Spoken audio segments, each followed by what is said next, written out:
everybody. I'm Brittany Lewis, a breaking news reporter here at Forbes. Joining me now is criminal defense attorney Phil Harvey. Phil, thank you so much for joining me. Thanks for having me, Brittany.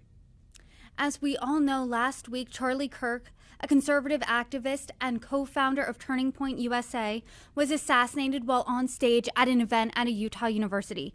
Tyler Robinson, a 22-year-old, is accused of his murder, and here are the charges he faces. Felony aggravated murder, felony discharge of a firearm causing serious bodily harm, 2 counts of obstruction of justice, 2 counts of witness tampering, and commission of a violent offense in the presence of a child. So to start off the conversation, as a criminal defense attorney, can you break down these charges for us? What do you make of them? Brittany, it's very common in cases like this where you have a heinous act and a quick investigation along with a lot of evidence that the prosecution is going to pursue every charge available to them. And so obviously we see the murder charge, then in this case, a felony discharge of a firearm charge, in the obstructions of justice. What the prosecution is doing in this indictment is they are examining the evidence they have thus far and asking which crimes apply to the specific actions taken by Mr. Robinson. Obviously, the murder is the killing, the obstruction of the justice for things like attempting to hide the rifle, the witness tampering for asking his romantic partner to delete text messages and not share additional information. And so we do have quite a detailed indictment of what the specific conduct is supporting each of these charges, but the prosecution's job moving forward will be to continue to flesh those out. I do want to talk about the evidence that prosecutors say that they have. According to them, Tyler Robinson's mom saw a photo released by law enforcement of the shooter. She recognized that photo and she thought it was her son. Her son then, quote, implied that he was the shooter to his parents. There's also DNA evidence that's consistent with Robinson's on the rifle. And I want to talk about some text messages that prosecutors say are between Robinson and his roommate. He, according to these text messages, told his roommate to look under his keyboard, and there was a note that said this, quote, I had the opportunity to take out Charlie Kirk, and I'm going to take it. He also admitted that he was the shooter to his roommate via text. When you're looking at all of this evidence that prosecutors compiled, how strong do you think it is? Brittany, could it be any stronger? I mean, honestly, in so many murder cases, I've seen just 1 or 2 of those pieces of evidence would be enough for a prosecution to move forward. Then, of course, after the indictment comes, the question starts to become, can they prove it at trial? But to my mind, some of the 3 strongest pieces are he made a confession, people who know him identified him based on the surveillance footage, and the DNA on the rifle allegedly at this point is consistent with his DNA. Any one of those things would be enough for a prosecution to ask a jury to convict in this case. And so then on the flip side here, what type of defense do you think his team should mount, especially considering you're saying, could this evidence be any stronger? A prosecutor for the state of Utah has already gone on the record saying they're going to seek the death penalty. And Brittany, whenever you have a case like this, where the allegation is murder and the evidence is strong and the state is seeking the death penalty, essentially it becomes a referendum on capital punishment. Was this an evil act, and does he deserve to be killed, or was he suffering from some sort of mental illness, or were there other factors that suggest that he doesn't deserve the death penalty in this case? Obviously, this is a politically charged issue, politically charged case, and I think the danger here is that politics might overshadow what the prosecution might be trying to do or what the defense might be trying to do. But typically what you would see is this case, in terms of what happens in court legally, that it quickly becomes about whether or not the death penalty is warranted. Let's talk about the death penalty here, because prosecutors said that they are pursuing the death penalty. Do you think that the death penalty makes it harder for the prosecution? What do you think this adds by being on the table?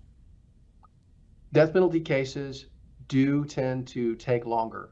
They take more effort, and the defense afforded to even an indigent defendant in most states is more robust. And so anytime the prosecution decides to seek death penalty in a case, they are signing up, generally speaking, for a longer, harder fight. One of the most important aspects of any death penalty case is the defense will seek to, the defense and the prosecution, put it this way, the prosecution wants to death-proof the jury. In other words, they want to make sure that every juror impaneled in the case is willing to impose the death penalty if the facts support the law and the law requires it. The defense, on the other hand, will not be allowed to exclude people who are pro-death penalty. And so the law requires a jury of individuals who are all willing to impose the death penalty, and then the defense will attempt to select a jury and present a case such that even those individuals who are in favor of the death penalty generally won't apply it in this case specifically. So that is what most of the additional work and complexity surrounding a death penalty case looks like. And so, based on this evidence, based on the fact that they are seeking the death penalty, what do you think the hardest moment will be for the prosecutors? What do you think is the biggest hill that they have to climb here? Probably getting it to trial.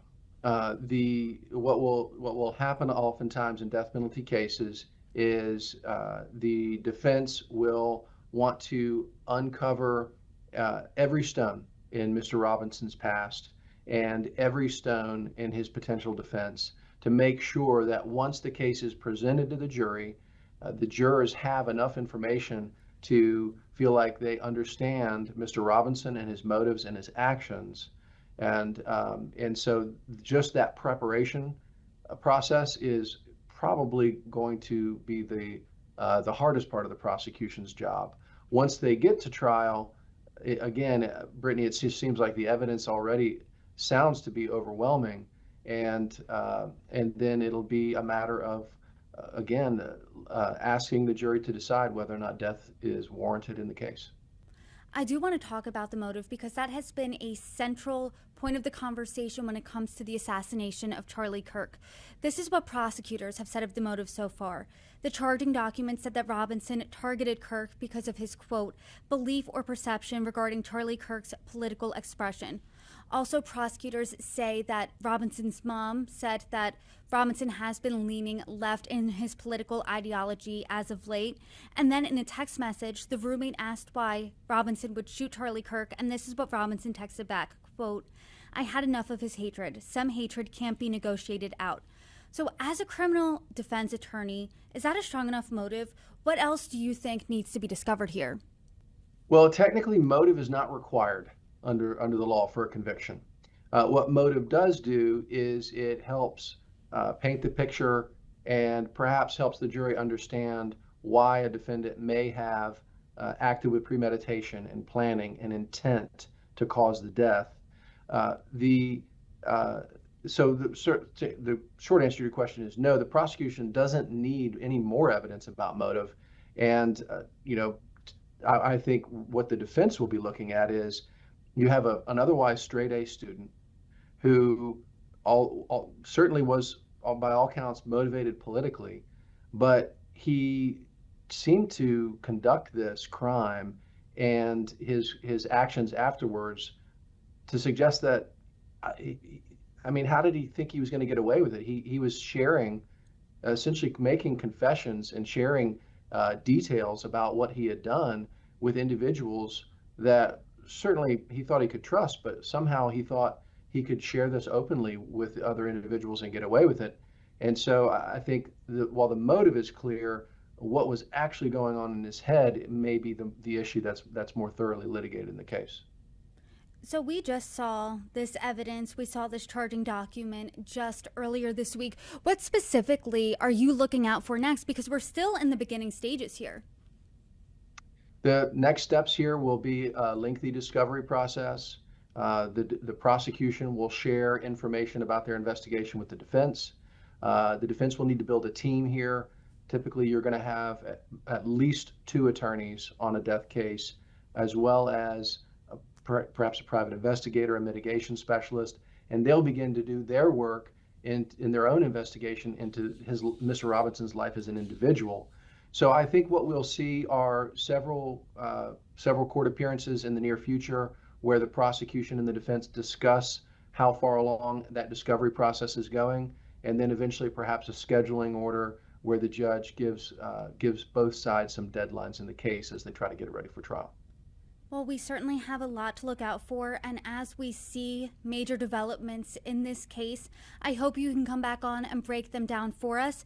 Criminal defense attorney Phil Harvey, thank you so much for the conversation. You're welcome back anytime. Glad to be here, Brittany. Thank you.